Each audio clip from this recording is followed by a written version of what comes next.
ये आप लोग देख रहे हैं, ये वर्ल्ड है और ये भारत है।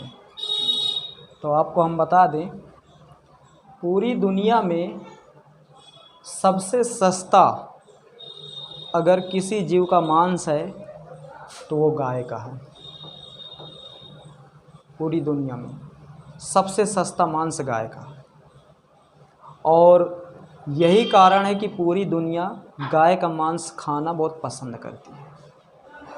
लेकिन हम अगर भारत की बात करें तो हमारे भारत में 80% जो आबादी है वो हिंदुओं की है। अब ज़रा आप सोचिए, जिस देश में 80% आबादी हिंदुओं की हो और हिंदू धर्म में गाय को माता का दर्जा दिया जाता है, तो जिसके चलते भारत के कुछ राज्य ऐसे हैं जो गाय के मांस पर पूरी तरह बैन लगा दिए। मतलब उन राज्यों में आप गाय काट नहीं सकते, आप गाय कसाई को बेच नहीं सकते, बिल्कुल आप कुछ नहीं कर सकते। जैसे कि उन राज्यों के नाम अगर हम देखें तो तमिलनाडु है, हमारा उत्तर प्रदेश है, हरियाणा है, राजस्थान है, गुजरात है, महाराष्ट्र है, बात समझ में आ रही है, और बिहार है, झारखंड है, और उत्तराखंड है, हिमाचल प्रदेश है, जम्मू कश्मीर है, मध्य प्रदेश हो गया हमारा, ठीक है। तो ये भारत के ऐसे राज्य हैं जहाँ पर गाय को काटना या बेचना पूरी तरह बैन है। आप लोग, कोई भी व्यक्ति वहाँ गाय को न तो बेच सकता है कसाई को और ना ही काट सकता है, खास करके इन राज्यों में।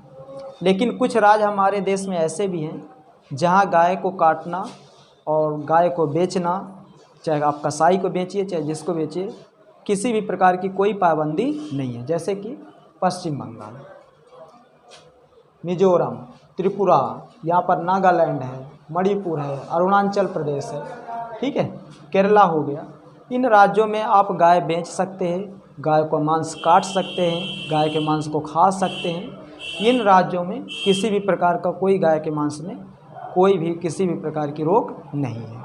लेकिन हाँ, उत्तर भारत के अधिकांश राज्यों में ना तो कोई भी व्यक्ति गाय के मांस को बेच सकता है और ना ही कोई भी व्यक्ति गाय के मांस को खा सकता है, पूरी तरह बैन है।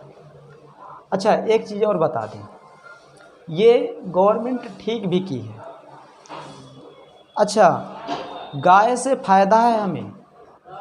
देखिए, कहा जाता है वनस्पतियों में सबसे ज़्यादा ऑक्सीजन अगर कोई पेड़ दे रहा है तो बरगद या पीपल है।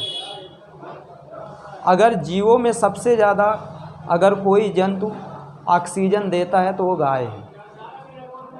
गाय अगर हमारे आसपास के क्षेत्रों में रहेगी तो निश्चित है कि हमारे आसपास का जो क्षेत्र है वो उस क्षेत्र में किसी भी प्रकार की कोई हानिकारक गैस नहीं आ सकती, क्योंकि गाय ऑक्सीजन छोड़ती है। और जब गाय ऑक्सीजन छोड़ती है तो निश्चित है कि हमारा जो वायुमंडल है ये प्रदूषित नहीं होगा। इतनी बात समझ में आ गई? कोई दिक्कत इसमें? अब आगे चलें। तो आप ये बात हमेशा याद रखना, पूरे भारत में गाय के मांस पर रोक नहीं लगाई गई है। भारत के कुछ ही राज्य हैं जहाँ पर गाय को बेचना और काटना नहीं है। लेकिन ये 2 ही देशों में ऐसा है। ये हमारा पड़ोसी देश नेपाल है।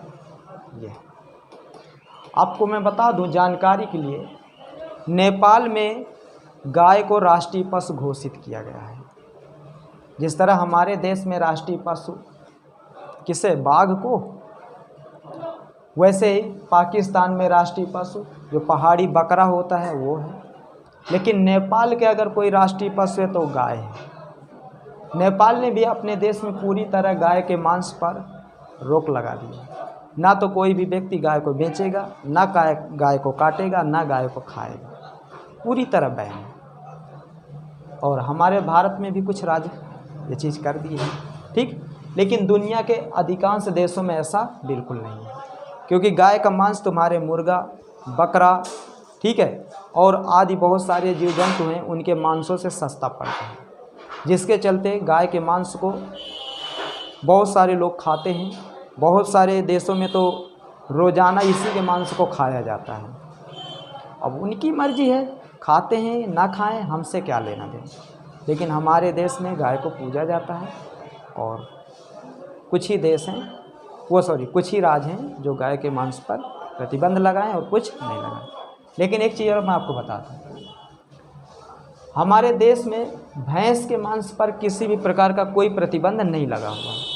लेकिन ये छत्तीसगढ़ जो राज्य है, यहाँ पर कोई भी व्यक्ति गाय को काटेगा ही नहीं, साथ में भैंस को भी नहीं काटेगा। यहाँ पर भैंस के भी मांस पर पूरी तरह क्या लगाया गया है? प्रतिबंध लगाया गया है। यहाँ के लोग मछली खाएं, मुर्गा खाएं, बकरा खाएं, कोई दिक्कत नहीं। लेकिन गाय और भैंस का मांस यहाँ पर वर्जित है, कोई भी व्यक्ति नहीं खा सकता। ना तो कटेगा, ना तो बिकेगा, कुछ नहीं होगा। मतलब छत्तीसगढ़ भैंस के भी मांस पर रोक लगा दिया। ठीक है, कोई दिक्कत?